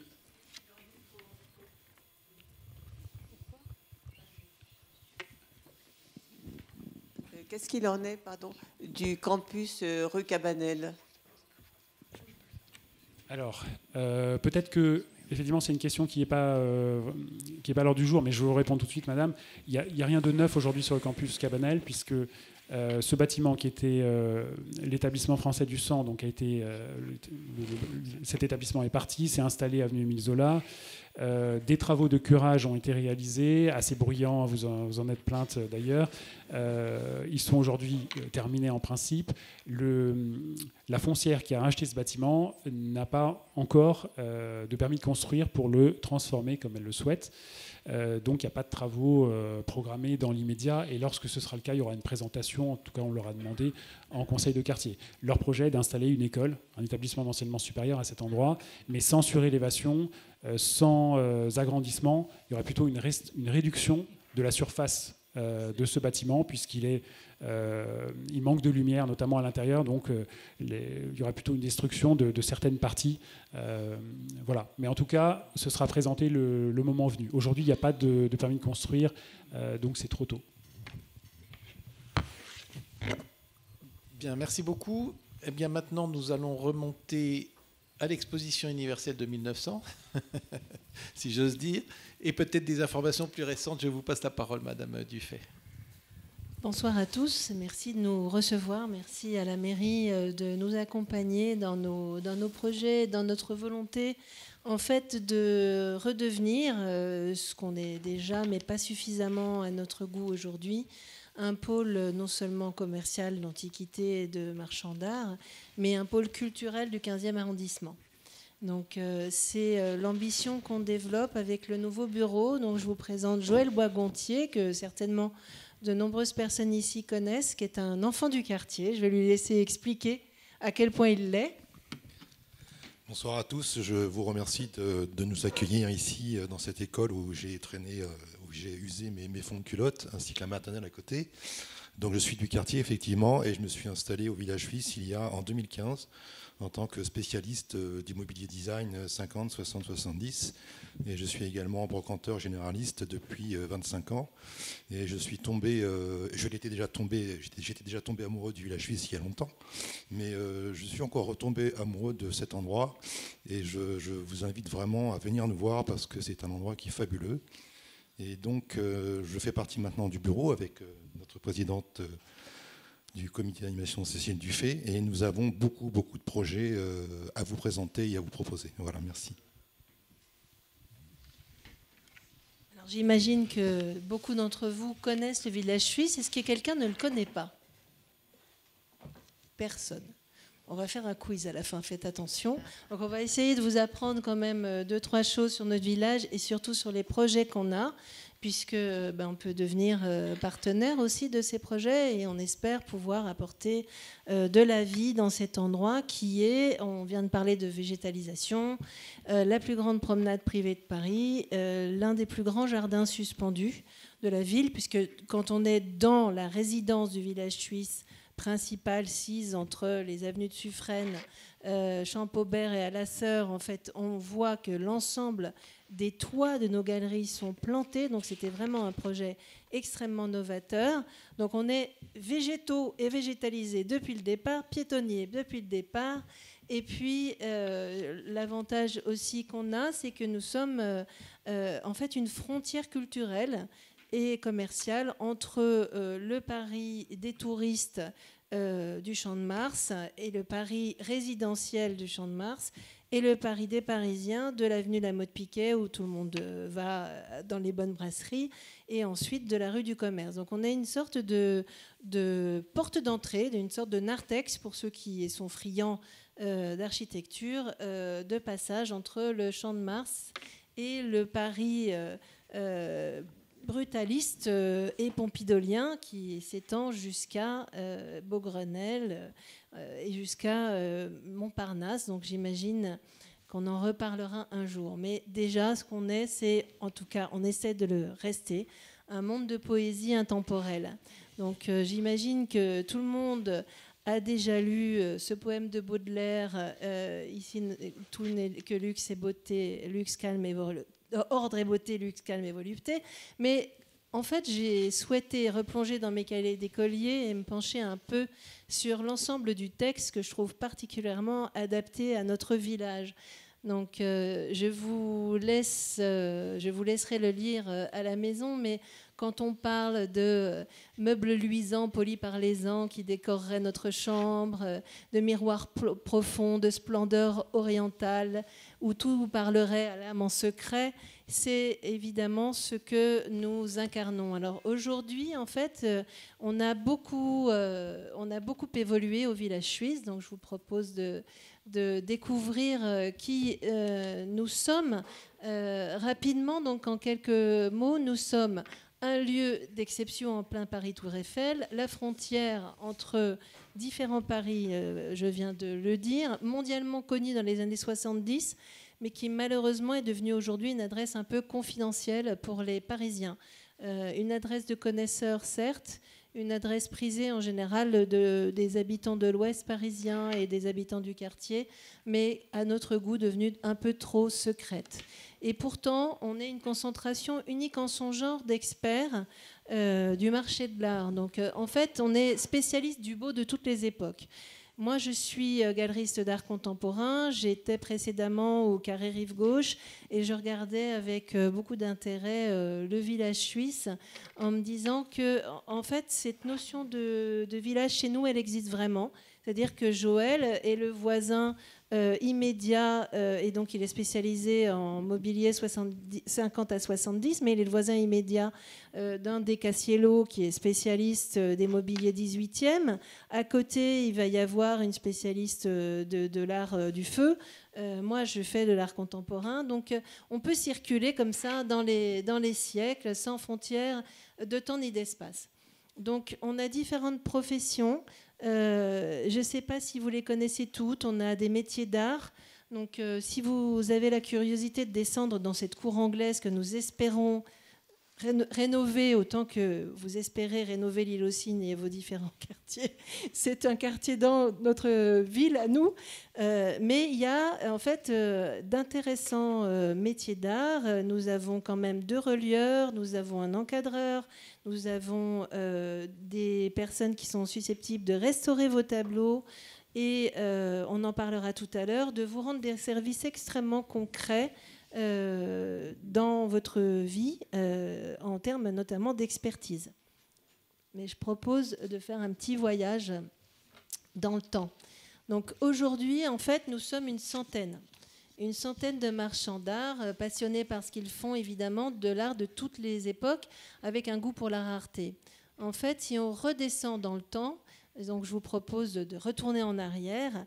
Eh bien, dans les années 2010, en fait, le village s'est étendu à d'autres professions que celle d'antiquaire, qui étaient moins prisées que dans les décennies précédentes, et se sont installés des décorateurs, des métiers d'art et des joailliers. Dans les années 90, si je remonte encore un peu, en fait, on a reçu quelques beaux fleurons du Louvre des Antiquaires. Le Louvre des Antiquaires ayant été progressivement vidé par l'action de la Fondation Cartier, qui va bientôt s'installer en face du Louvre. Nos marchands les plus réputés, pour certains, sont venus s'installer dans notre village. Vous connaissez peut-être Baudovicé, qui est spécialiste de la période napoléonienne, qui entretient le feu impérial au sein même du village, mais ce n'est pas le seul. Domenico Cassiello a longtemps animé le Louvre des Antiquaires et s'est installé au village. On a vraiment des gens qui sont visités par des connaisseurs de tous les pays du monde. Et ça ne se voit pas forcément parce que nos allées ne sont pas celle d'un supermarché, mais nous avons des visiteurs qui sont des visiteurs fins esthètes. Voilà, donc si vous flânez, vous allez certainement croiser certains d'entre eux. Vous seriez certainement surpris de l'étendue de leurs connaissances, qui sont en général des experts bien autant que nous. Voilà. Et si on remonte dans les années 70 et 80, c'est la grande période du village que vous avez certainement connue, avec des fêtes mémorables et puis la grande vogue en fait des antiquités à l'époque, avec le président Chirac se promenant très régulièrement au sein du village, mais pas que, puisque Karl Lagerfeld y a beaucoup usé ses semelles, et j'en passe. Et en fait, notre immeuble, il date de 68. Donc, c'est quelque chose, moi, qui me tient à cœur. C'est l'année de ma naissance, ne le dites à personne. Et en fait, c'est un bâtiment qu'on connaît peut-être pas suffisamment, qui mériterait d'être mis en valeur, comme mériterait d'être mis en valeur d'autres fleurons de cette architecture qui, aujourd'hui, rentre dans le patrimoine. Et il n'y a pas longtemps, on était avec Frédéric Jacot, le directeur, le délégué à la culture, à la mairie du 15e. On est allé voir Éric Chenal, qui est le directeur de l'école Olivier de Serres, donc dite aujourd'hui Ensahama, qui disait qu'en effet, ces bâtiments de cette époque sont aujourd'hui considérés comme un patrimoine extrêmement respectable et attractif dans le monde entier, et singulièrement en Asie. Moi, j'ai appris que ce bâtiment était, par exemple, étudié comme un cas en soi, en raison de ce que je disais tout à l'heure, promenade protégée, végétalisation, et puis de son architecture brutalisme avec des détails extrêmement raffinés, puisque nous sommes entièrement couverts des mots de Briard, en fait.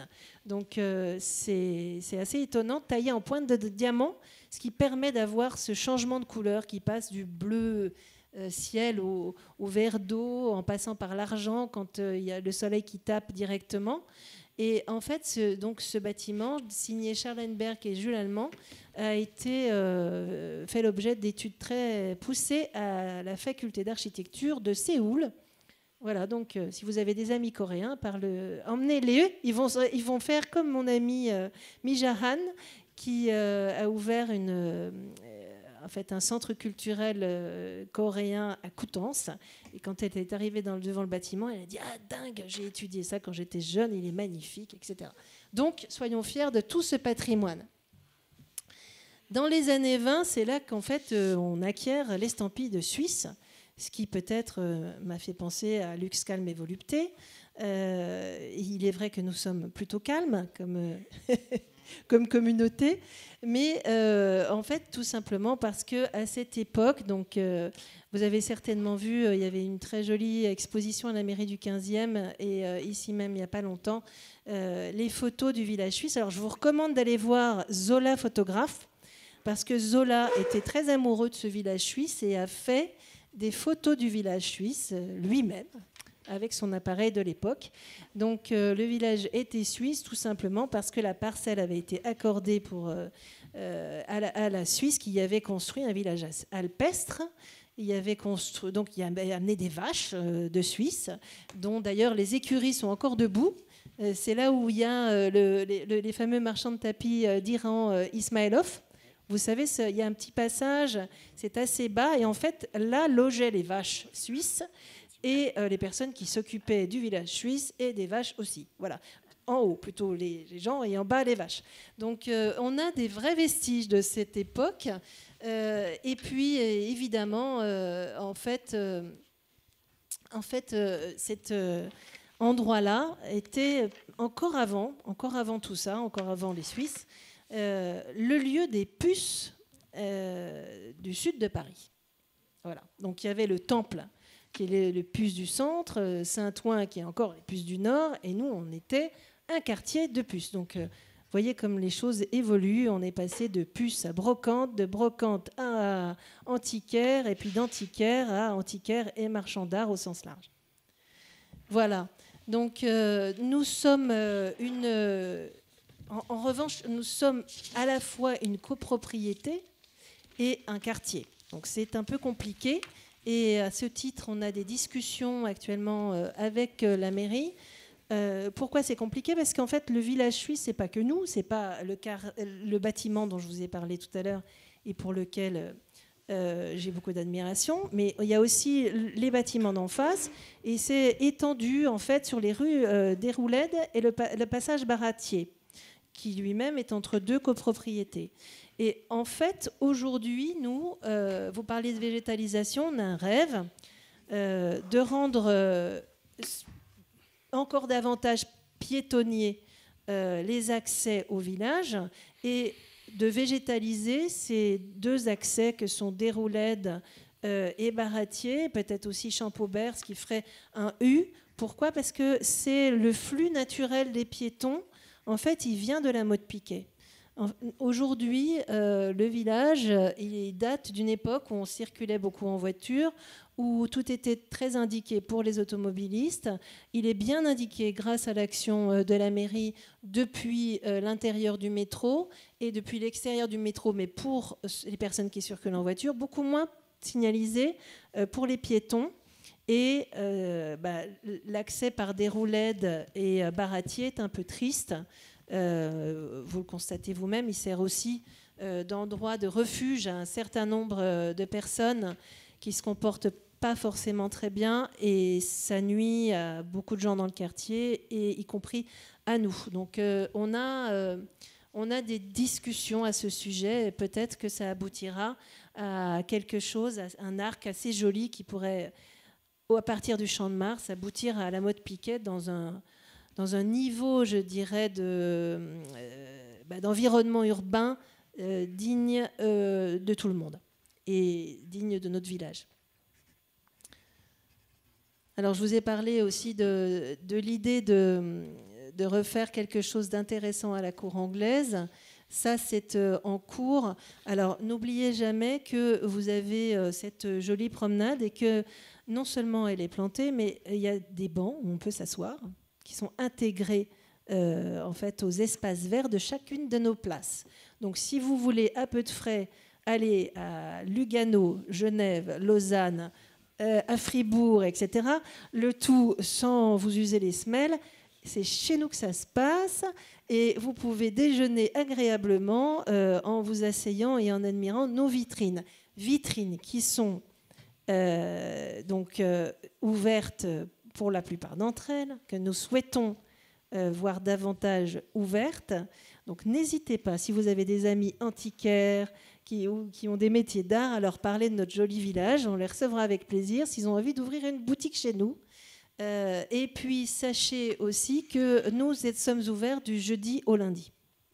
Donc c'est normal, si le mercredi, nous sommes peu à avoir ouvert, ce n'est pas parce que le village est mort, c'est parce que tout simplement, on a le même rythme de vie que nos amis brocanteurs de Serpette, et parce qu'il faut laisser le temps aux marchands de trouver les merveilles qui vont vous dénicher pour vous les proposer à la vente, et ça ne se fait pas tout seul. Voilà, donc ils se reposent un peu aussi, ils font beaucoup de foires, ils circulent énormément, et c'est la raison pour laquelle vous avez les rideaux fermés le mardi et le mercredi. On a des week-ends un peu décalés dans ce métier. Alors, je vais passer directement la parole à Joël, qui justement va vous parler d'actions concrètes avant que je vous parle d'actions événementielles. Parce que nous sommes un rassemblement d'experts, et puis il ne s'agit pas seulement de regarder les vitrines et d'aller chercher de la marchandise à l'extérieur, vous pouvez aussi venir à nous.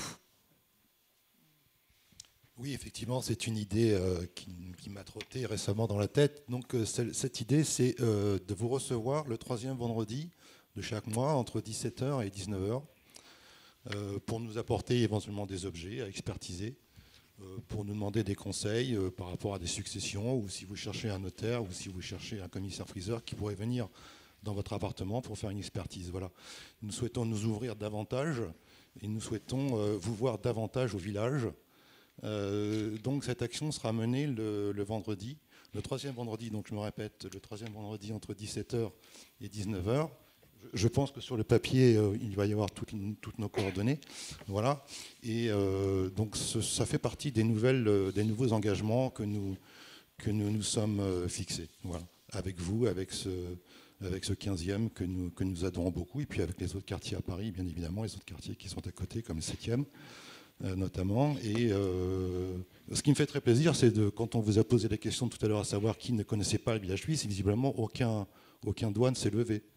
Est-ce que c'est toujours le cas? Bon, ça me fait très plaisir et merci encore de nous recevoir ici. Alors, vous l'aurez compris, donc en fait, ce qu'on a décidé de faire pour pas que ce soit trop compliqué pour vous, En fait, c'est en effet un service assez concret. On a tous eu un objet dont on aimerait savoir la valeur. On a tous eu à faire face à des successions. On a tous eu à faire face à des héritages. Voilà, si vous avez un grand-oncle d'Amérique qui vous renvoie tout à coup une commode de Marie-Antoinette, vous ne saurez pas quoi en faire forcément. Donc, en fait, ce qu'on vous propose, c'est des rendez-vous confidentiels. On a désigné, entre guillemets, 3 experts qui vous orienteront sur les bons experts du village. Et si ces bons experts n'existent pas dans le village, à l'extérieur. Donc, il y a Laurent Tréfet qui se propose de vous recevoir, Joël Bois-Gontier ici même, et quelqu'un que vous connaissez très certainement tous, c'est Catherine Hirsch, ma voisine de droite, spécialiste des horloges anciennes et qui était l'ancienne présidente du village. Donc voilà, donc si vous avez envie, vous aurez tous les éléments, donc, et notamment nos téléphones, pour prendre rendez-vous, pour faire ces expertises gratuites et confidentielles. Voilà, donc je vais vous proposer aussi juste 1 minute, et après je vous libère, je vous promets, de vous présenter le programme de 2025. On a l'intention de faire vivre un peu plus le village. Certains d'entre vous ont certainement vu que parfois on met des petites affichettes sur nos colonnes, nos jolis pilotis noirs, en émo de Maillard aussi. On va, cette année, avec le soutien de la mairie, lancer la 2e édition de ce qu'on a appelé le Week-end des Chevalets. Alors, qu'est-ce que c'est le Week-end des Chevalets? C'est en pleine concertation avec la mairie. On travaille avec Frédéric Jacot. On repère pendant l'année des artistes contemporains qui nous paraissent bien en fait entrer en harmonie avec l'esprit de notre village, et on les expose à leur profit uniquement devant nos boutiques sur des chevalets, et quand il y a plus de possibilités dans nos boutiques. Donc le premier week-end des chevalets a eu lieu l'an dernier. En ce moment même, vous pouvez aller à la galerie Barsac, qui est située place de Berne, dans le village, et qui expose le gagnant de l'an dernier, parce que le gagnant du prix du village, donc à la suite de cette exposition, bénéficie d'une exposition de 15 jours dans l'une de nos galeries, toujours au profit des artistes.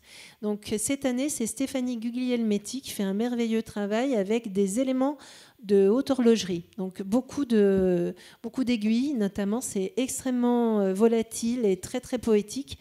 Je vous invite vraiment à aller voir cette exposition qui est très très jolie, et Stéphanie Guglielmetti a travaillé pour les plus grandes maisons de haute horlogerie, évidemment, et par ailleurs elle aime beaucoup le village, et elle est la fille d'un ancien ministre chiracien, donc comme quoi tout réaboutit toujours, la boucle est bouclée. Voilà, mais on le savait pas quand on l'a voté pour elle, on vous promet. On l'a pas fait pour des raisons politiques. Alors, le week-end des Chevaliers aura lieu du 23 au 25 mai. L'an dernier, on a invité 15 artistes. Cette année, on va en inviter 25. Donc, je vous invite à passer dans nos allées. Le 23 au soir, il y aura un vernissage animé par un orchestre de l'American School of Paris, donc qui est dans le 15e arrondissement. Vous pourrez boire à notre santé lors de ce vernissage, et puis venir nous voir le samedi et le dimanche. Il y aura différentes animations. Ensuite, la fête de la musique, le 21 juin 2025. Il se trouve que donc on a des promenades et on a des cours arborés. Alors que les riverains se rassurent, on ne va pas faire du bruit trop tard, mais on va quand même inviter des groupes. Donc là, on met à disposition nos espaces. Donc si parmi vous, il y a un talent extraordinaire qui souhaite se produire dans nos allées, venez nous voir et proposez-nous. Donc c'est vraiment, on souhaite ouvrir nos espaces à la vie du quartier. Donc je sais qu'il y a énormément de passionnés de musique dans notre village parmi les marchands. Il y en a certainement dans cette salle, ou des gens qui connaissent des groupes, ou que ce soit de la musique classique ou de la musique contemporaine. Comme vous l'aurez compris, on se rit des frontières du temps et de l'espace.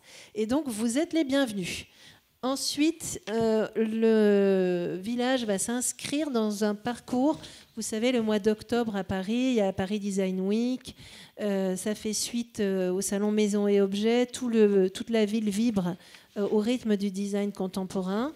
On va du 10 au 12 octobre sur le même principe que les Chevalets, inviter des designers et des décorateurs à intervenir dans notre village. Et singulièrement cette année, on a l'intention de présenter les chefs-d'œuvre des étudiants de fin d'année de l'école Olivier de Serres et Nsahama, donc elle aussi située dans notre arrondissement, et qui en fait aujourd'hui forme des gens capables de fabriquer de la laque, de fabriquer tous les métiers d'art qui vont intervenir sur des objets design contemporains, mais avec les techniques de toujours, des techniques intemporelles. Donc on va montrer ces merveilles dans nos allées et dans nos boutiques. N'hésitez pas à nous rendre visite. Et puis l'an dernier, alors là, c'était tellement chic Noël au village que j'ai mis 3 ailes. Mais on avait invité en décembre, donc soyez vigilants sur les petites affichettes qu'on essaie de mettre dans le quartier. On avait invité la revue Schnock, parce qu'on se disait qu'on était vraiment une bande de vieux schnock, il fallait en profiter. La revue Schnock est une revue d'actualité qui met en avant en fait, des stars des années 70 à 80, donc manque totalement d'actualité. C'est extrêmement drôle, c'est un MOOC. Et en fait, on a l'intention, non pas de refaire une soirée stock, mais pourquoi pas une soirée vieux avec la revue Vieux, qui a été créée par Antoine Decaune. Donc, on essaie d'inviter en fait un partenaire culturel presse à fêter Noël avec nous début décembre. Donc, voilà. Et puis, donc, les vendredis experts, Joël vous en a parlé. Ça va commencer le mois prochain. Donc, écoutez. Up to you, comme on dit dans certains cercles, et puis place à l'imagination toute l'année. Nous sommes parfaitement ouverts à ce que, je ne sais pas, si vous avez une idée, on en discute, et puis si quelqu'un a envie de monter un événement avec nous qui fait partie du quartier et qu'on trouve que c'est suffisamment qualitatif et que ça emporte l'adhésion de nos adhérents, eh bien, vraiment, soyez les bienvenus. Voilà, merci pour votre attention. Merci beaucoup. Merci Madame Dufay. Je dois avouer que vous m'avez fait plus rêver que les brocantes de notre quartier, les vides-greniers, disons, même si ça a l'air d'être une partie de vos ancêtres, mais j'ai beaucoup plus rêvé à votre discours. Merci madame, merci monsieur. Est-ce qu'il y a des questions? Monsieur Mandorla, oui. Oui, madame la présidente. On sait aujourd'hui que la communication principalement passe par les réseaux sociaux. Vous visez aussi les touristes.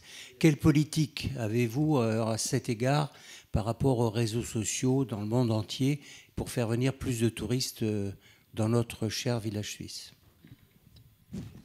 Alors, on a, depuis l'an dernier, en fait, les services d'un professionnel qui nous aident en effet à progresser d'un point de vue de la communication des réseaux sociaux. Ça reste très modeste, hein, pour vous donner une idée. On doit avoir 2500 abonnés sur Instagram, donc c'est quelque chose. Il ne faut pas oublier qu'on a une communauté de marchands. Moi, je suis la représentante de ceux qui cotisent à notre association. Donc, en fait, on fonctionne un petit peu comme l'Union européenne avec la même efficacité pour l'instant, mais on va tâcher de s'améliorer. C'est-à-dire qu'il faut qu'on se mette d'accord, nous, pas à 27, mais à 34.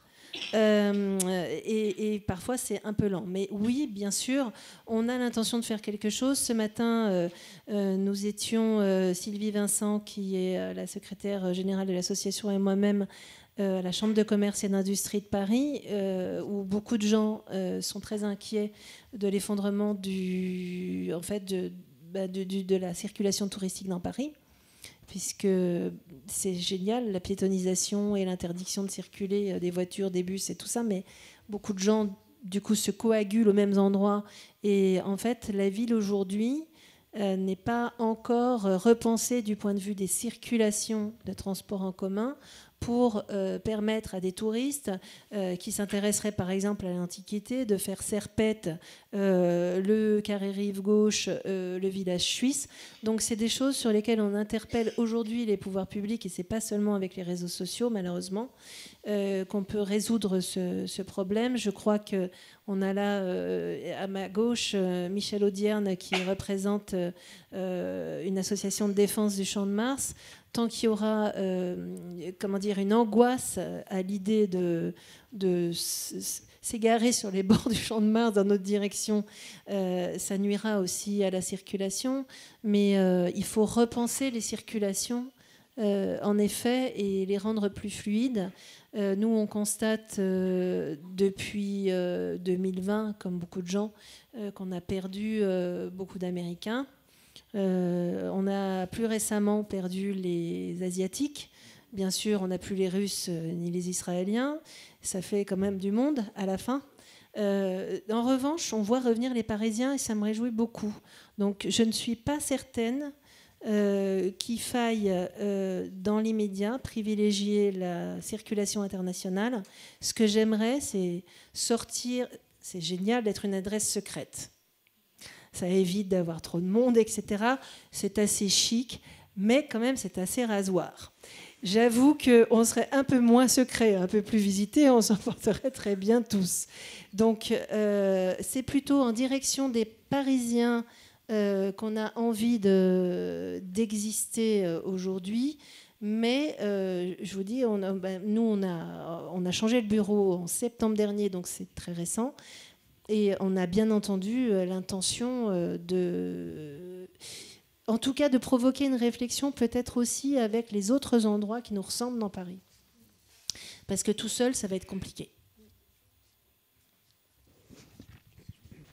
Vous ne craignez pas, madame, l'irruption d'un restaurant low cost de 400 couverts instantanés avec l'arrivée des bus touristiques sur l'avenue de Suffren? Alors, non seulement je ne le crains pas, mais en réalité, ça correspond à une réalité du quartier qui est que la circulation des... Vous parlez, je pense, du restaurant chinois qui s'ouvre à la place du Saint-Maclou. Il y a déjà d'autres restaurants du même type sur toute l'avenue de Suffren jusqu'à l'hôtel Pullman. Ça correspond à la réalité d'un tourisme chinois aussi, qui est géré dans différentes rues de Paris. Et puis ça correspond à l'évolution à une évolution générationnelle. Je ne sais pas si vous avez des enfants ou des petits-enfants qui sont adolescents, mais ce qu'ils cherchent par-dessous tout dans tout Paris, ce sont les bubble tea. Donc je pense qu'il ne faut pas... Nous, on a besoin non seulement d'attirer des Parisiens, mais de rajeunir la circulation dans ce quartier. Et ça peut peut-être y contribuer. Donc, étant donné que la peur est mauvaise conseillère, j'ai décidé, en tout cas dans les médias, parce que ça n'a pas ouvert, de le considérer plutôt comme un signe favorable émis en direction des touristes asiatiques, qui sont très nombreux dans Paris, et en direction d'une nouvelle génération. Merci beaucoup. Est-ce qu'il y a d'autres questions? Oui, monsieur.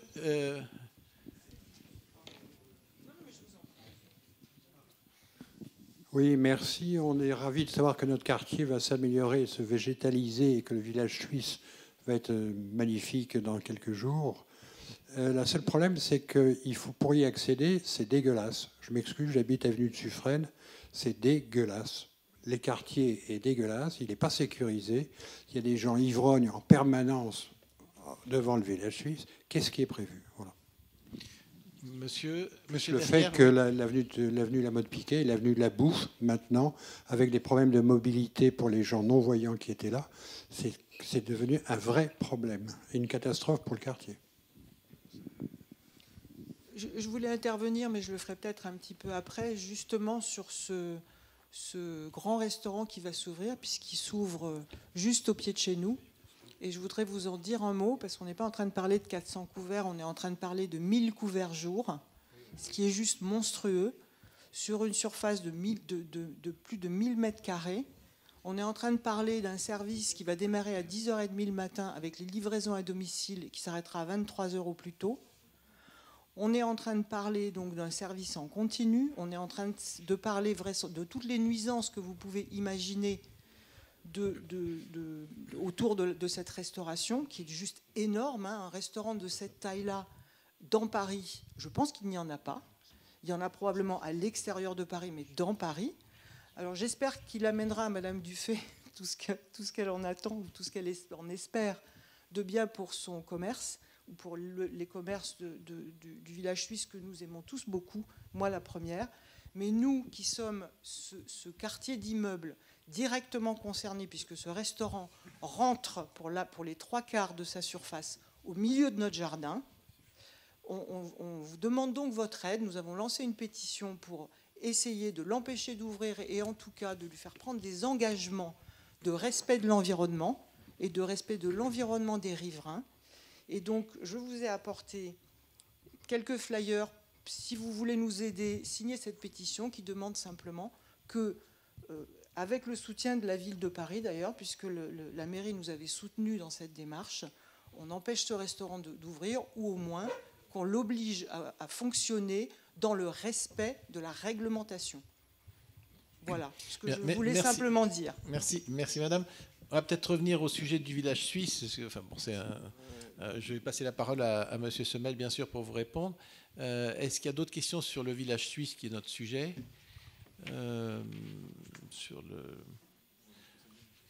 Oui, monsieur Frémont, oui. Oui, moi j'habite le quartier depuis plus de 30 ans.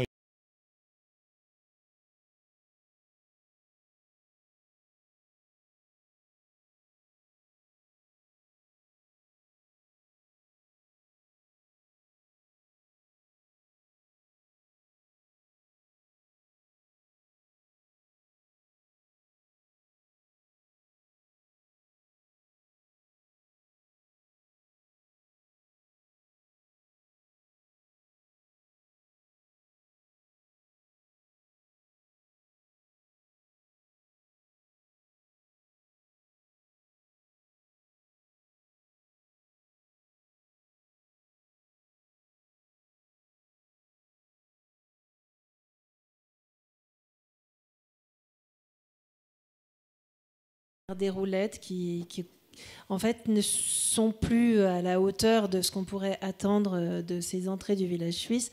Et il y a bien entendu la cour anglaise. Alors, il y a un phénomène de renouvellement générationnel lent qui provoque aussi ça. Et puis, on a conscience, en fait, de cette difficulté, mais c'est une assemblée de différents copropriétaires. Donc, c'est un petit peu compliqué. En revanche, on a...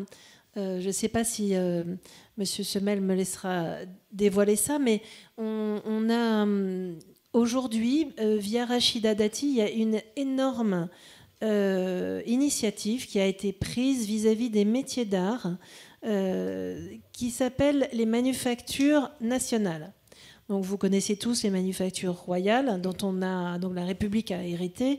Et en fait, aujourd'hui, elle entreprend un travail de fond où elle regroupe en fait 53 structures. Donc ça va de l'École nationale de Sèvres en passant par les Gobelins, etc. Et en fait, elle va faire un pôle des métiers d'art qui travaillent la main dans la main, évidemment, avec l'industrie du luxe qui fait un des fleurons de notre économie. Et en fait, cette réunion-là, on estime qu'on aurait notre place en tant que lieu extrêmement bien positionné dans Paris pour faire rayonner ces nouvelles manufactures nationales. Donc on a interpellé via le maire du 15e la ministre pour tenter de faire s'installer tout simplement des boutiques qui présenteraient, voire qui vendraient la production des manufactures nationales dans notre village.